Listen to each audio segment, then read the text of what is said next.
Masih ingatkah Anda gerak-gerik seperti itu? Itu adalah gerak-gerik Gibran Rakabuming Raka ketika di acara debat Capres-Cawapres Pemilu Presiden 2024, ketika hendak menjawab pertanyaan atau mereaksi debat dengan Pak Profesor Mahfud MD. Gibran dengan belagak angkuh sombong mencari-cari Pak Mahfud di mana jawabannya. Tetapi sekarang saya melakukan hal yang sama kepada Gibran. Gibran di mana dari semua persoalan bangsa yang ada sekarang? Saya tidak mendengar Gibran bicara sepatah kata pun terkait apa yang sedang terjadi dengan negara kita. Saya tidak mendengar Gibran sedang melakukan sesuatu terhadap bangsa dan negara kita selama menjabat sebagai seorang wakil presiden. Yang menonjol selama ini hanyalah Gibran tidak bicara ketika menghadiri sebuah acara resmi. Hanya pukul gong, gedong, selesai. Bahkan ketika bicara pun ternyata salah. Karena apa? Ya tidak menguasai. Bahkan ketika bicara tidak salah, ternyata membaca dari sebuah tablet. Itulah Gibran Rakabuming Raka. Sekarang persoalan bangsa kita tidak mudah. Banyak persoalan yang sedang mendera negara kita yang tidak mudah kita hadapi. Ancamannya adalah ancaman berat, yaitu resesi atau krisis ekonomi.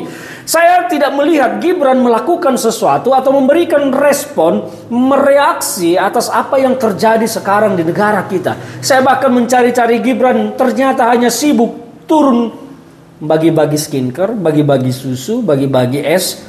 Apalagi itu bukan pekerjaan wakil presiden. Wakil presiden mestinya bisa memberikan sebuah statement, memberikan masukan kepada pemerintah juga dalam posisinya sebagai wakil presiden. Saya tidak menemukan sebuah statement dari Gibran yang menunjukkan bahwa dia sedang paham apa yang terjadi terhadap negara kita. Saya mencari-cari di media apa statement Gibran, apa yang dia pikirkan, apa yang akan dia sumbangkan pemikirannya kepada negara. Saya tidak menemukan itu sama sekali. Maka saya mencari-cari Gibran, di manakah Gibran saat ini? Itulah yang saya pikirkan. Padahal kita membutuhkan sebuah organisasi pemerintahan yang kuat. Jadi sebetulnya Gibran harus menerima ketika dirinya dianggap tidak memiliki kapasitas dan tidak memiliki kapabilitas menjadi seorang wakil presiden. Memang fakta dan kenyataannya begitu. Gibran tidak perlu tersinggung ketika kritik terhadap dirinya menyatakan dia tidak mampu, tidak memiliki kualitas, tidak memiliki kapabilitas. Tidak usah tersinggung karena memangnya begitu adanya. Hanya karena Pak Jokowi masih menjadi presiden waktu itu dan kesukaan publik terhadap Pak Jokowi masih tinggi, hanya itu modal Gibran untuk menjadi duduk sebagai calon wakil presiden. Pengaruh Bapak Jokowi yang bapaknya Gibran menjadikan itu semua terjadi. Kalau soal kualitas pribadi Gibran, tidak mungkin. Bahkan jadi wali kota pun tidak akan terpilih. Tapi inilah realitas sesungguhnya bagi kita. Saya mau mengajak kita sebagai anak bangsa untuk berpikir ke depan ini. Ini Indonesia, sebuah negara yang sangat luas. Kita ini luasnya hampir menyamai Eropa. Kita adalah pemain besar di dunia ini. Kita memiliki tambang-tambang sumber daya alam yang luar biasa. Nikel kita nomor 1 di dunia. Batu bara kita nomor 3 kalau tidak salah. Emas kita nomor 6. Kita punya segalanya. Masalahnya adalah pondasi yang telah disusun Ibu Megawati Soekarno Putri dan dibangun oleh Pak SBY itu dirusak oleh Jokowi. Jokowi terlalu berambisi, berhalusinasi membangun negara dengan memperalat kekuatan orang, kekuatan asing, bukan kekuatan bangsa kita. Bu Megawati telah meletakkan landasan pembangunan bangsa. Demokrasi, politik, hukum Bu Megawati buat semuanya tertata. SBY membangun ekonomi perlahan dengan kekuatan yang kita miliki. Meskipun tetap berhutang tetapi tidak besar. Karena mengandalkan kekuatan yang dimiliki. Nah sekarang Jokowi ketika 10 tahun memerintah, dia ingin sesuatu yang besar tetapi mengandalkan kekuatan asing. Itulah halusinasi yang merusak bangsa. Akhirnya kita menjadi budak asing dan kita serba ketergantungan dengan asing. Dan Jokowi telah memecahkan rekor hutang raksasa Indonesia. Sampai sekarang secara resmi hutang kita berapa sih?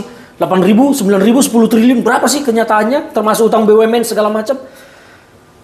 Kita harusnya membangun dari sumber daya yang kita punya.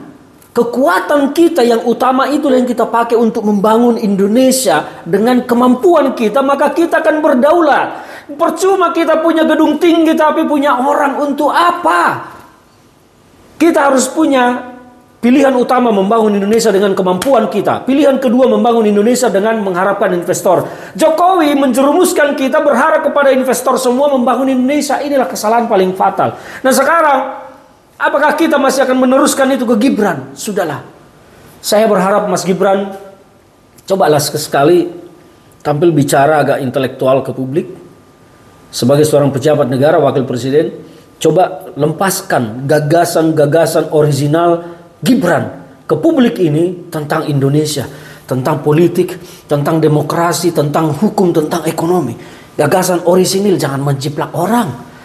Jangan menghafal dulu setelah di feeding orang terus dihafal. Kacau nanti. Cobalah kita menunggu Gibran bersuara di negara ini. Supaya kita tidak sia-sia menghasilkan seorang wakil presiden yang ya wes lah, kita tunggu.